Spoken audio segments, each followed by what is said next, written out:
Welcome to the TreeRing Time demonstration, adding holidays. Automatic holidays can be set up specific to your company policy and can be assigned to employees or groups of employees. You can assign an employee to a holiday group in the Employees Details form. A listing of many standard holidays is included in the holiday form. You first need to add additional holidays that your company may observe that's not found on the list. Once that holiday listing is complete, you then add that holiday to the holiday group, which is assigned to the particular employees. Let's begin.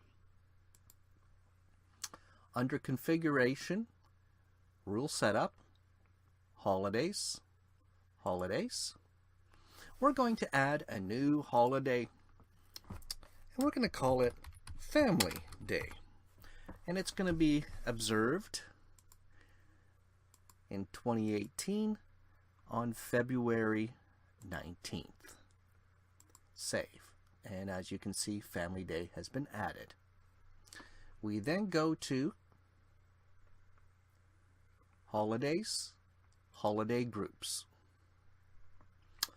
And we will apply this holiday to all the holiday groups that need it. Let's start with full-time plant workers. We go into Edit,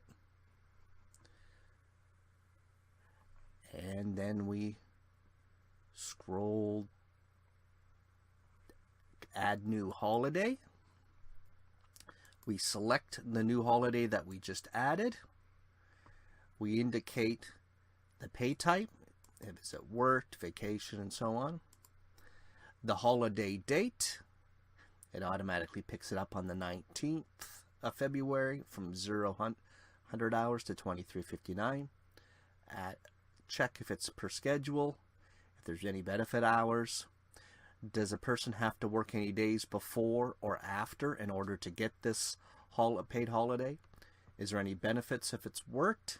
Is there an overtime? Check if there's an overtime premium or a double time premium. Click Save. You see that it's now been added to the holiday group. Click Save again, and it's now been added. Thank you for watching this brief demonstration about holidays. Check out our other demonstration videos on our TreeRing channel.